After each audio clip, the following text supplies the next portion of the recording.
দাসী তাকায় দেখেন বলকের অধিপতি ইব্রাহিম ইবনে আদম দাঁড়িয়ে আছেন। দাসীকে যখন আঘাত করা হয়, দাসী তখন মুস্কি মুস্কি মুস্কি মুস্কি হাসে, যে আঘাত বন্ধ হয়ে যায় দাসী চোখের পানি ছেড়ে দিয়ে কাঁদে। এরকম করতে করতে 50টা বেত্রাঘাত শেষ হয়ে গেল। ইব্রাহিম ডাক দিয়ে বলেন, দাসী, পৃথিবীর মানুষের নীতি হলো মারলে পারা কাঁদি, আর তুমি মারলে পারা হাসো, আর যখন মারা হয় না তখন তুমি কাঁদো। বলে, বাদশা, হাসি আমার জন্য আর কাঁদি শুধু আপনার জন্য। কেননা বলে, কি জন্য কাঁদো আর কি জন্য হাসো? বলে, বাদশা নামদার, সামান্য একটু সময় এই শাহী বিছানায় ঘুমিয়ে থাকার কারণে আমার জন্য 50টা বেত্রাঘাত ধার্য হয়েছে। প্রথম বেত্রাঘাতই আমার জিন্দাগির সব অপরাধ আল্লাহ মাফ করে দিয়েছেন, এই জন্য আমি মুস্কি মুস্কি মুস্কি মুস্কি হাসি। ইব্রাহিমকে ডাক দিয়ে বলেন, ইব্রাহিম, আমার জন্য সামান্য একটু সময় পলকের এই বিছানায় ঘুমিয়ে থাকার কারণে আমার জন্য 50টা বেত্রাঘাত ধার্য করা হয়েছে।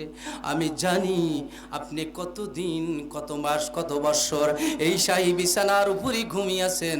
আমার আল্লাহ আপনার জন্য কত হাজার, কত লক্ষ, কত কোটি কোটি কোটি কোটি বেত্রাঘাত আমার আল্লাহ ধার্য করে রেখেছেন, এই জন্য আমি কাঁদি। কিয়ামতের কঠিন ময়দানে আমার রব্বুল আলামিন আমার সামনে যখন আপনাকে ফেরেশতা দিয়ে বেত্রাঘাত করবে, ও আল্লাহর গোলাম, আমি সইতে পারবো না, এই জন্য আমি চোখের পানি ছেড়ে দিয়ে কাঁদি। ইব্রাহিম ডাক দিয়ে বললেন, কি আছো, কোথায়?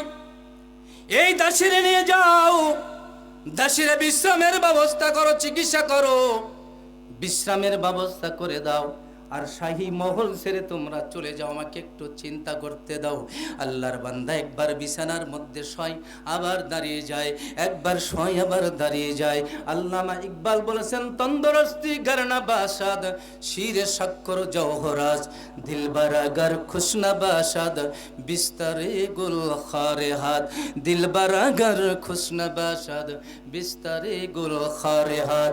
আল্লামা ইকবাল বলেছেন, স্বাস্থ্য যদি ভালো না থাকে, ভালো ভালো দামি দামি খাবার যদি সামনে দেওয়া হয়, ওইটা খাওয়া যেমন সম্ভব হয় না।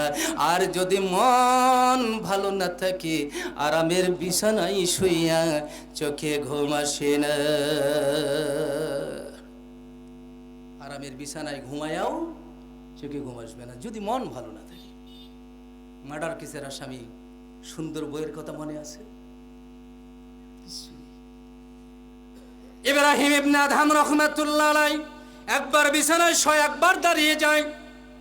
রাতের গভীর হয়ে গেল, হঠাৎ করে দেখেন শাহী মহলের ছাদের উপরে কে যেন খটখট খটখট করে ঘুরে বেড়াচ্ছে। ইব্রাহিম চিৎকার মারলেন, কে তুমি? আমার এই শাহী মহলের ছাদের উপরে কে তুমি? বলে, ইব্রাহিম, রাগ করো না, আমি একজন দূরদেশী মুসাফির, আমার উট হারায় গেছে, উটটা তালাশ করার জন্য আপনার ছাদের উপরে এসেছি।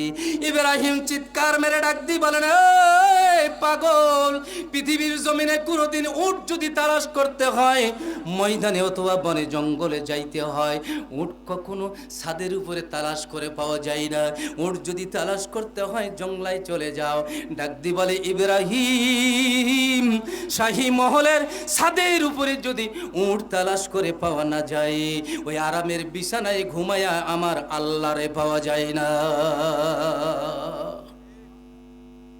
ইব্রাহিমের আর ঘুম আছে? শাহী চাদর, শাহী সব কিছু খুলে ফেলে দিয়া, চাদরখানা গায়ের মধ্যে দেয়া, বাতিটা নিভায়া দেয়া বের হয়ে চলে যাচ্ছে। দেখে গোলাম সিরা একটা চাদর গায়ে দিয়ে ঘুমায় আছে। ইব্রাহিম নিজের শাহী চাদরখানা গোলামের গায়ে দিয়া, সিরা কম্বল হাতে করে নিয়া আল্লাহর বান্দা বের হলেন। রাস্তা চলতেছেন, রাস্তা চলতে চলতে চলতে চলতে বাগদাদের দাজলা নদীর কিনারায় চলে গেলেন। সমস্ত এলাকার মধ্যে সারা হয়ে গেল, ইব্রাহিম নাই, ইব্রাহিম নাই। ইব্রাহিমকে তালাশ করে কিন্তু পাওয়া যায় না। একদিন ওই বলকের প্রধান উজির বাগদাদের দাজলা নদীর কিনারায় গিয়ে দেখে ইব্রাহিম একটা ছেঁড়া কম্বল হাতে নিয়ে সূচ দিয়া সেলাই করতেছে। সামনে গিয়ে দাঁড়িয়ে সালাম দিলেন, আসসালামু আলাইকুম ওয়া রাহমাতুল্লাহ। ইব্রাহিমের গুম করে মাথা বাঁকা করে ওয়ালাইকুম সালাম বলার পরে আবারও কাজে যখন মনোনিবেশ হয়ে গেলেন, মন দিয়ে দিলেন, ডাক দিয়ে বলেন, হুজুর আপনি কি আমারে চিনেন না? আমি বলকের সিংহার, বলকের অধিপতি, সেই বলকের আপনি ইব্রাহিমের, আমি সেই গোলাম, আমি সেই বলকের সিংহাসনের প্রধান উজির, আপনি কি আমারে চিনেন না? ইব্রাহিম বললেন, আর ওই রাষ্ট্রের অধিপতি আমি নয়, ওই রাজ্যের দায়িত্ব পালন করি না, সুতরাং তোমার সঙ্গে আমার কোনো সম্পর্ক নাই। ডাক দি বলে, বাদশাহ চলেন যাই, বলকের লোকের আপনার জন্য কাঁদে। ইব্রাহিম সঙ্গে সঙ্গে নিজের হাতের সুচখানা দাজলা নদীর মধ্যে ফেলে দিয়া ডাক দি বললেন, উজির তুমি বলো তো দেখি ওই সুচটা আনা সম্ভব কিনা জানতে চাই। উজির চোখের পানি ছেড়ে দেয়া ডাক দিয়ে বলেন, হুজুর পৃথিবীর কোনো মানুষ এইটা আনতে পারবে না, দাজলা নদীর ভিতরে সূচ পড়ে গেছে, কোথায় চলে গেছে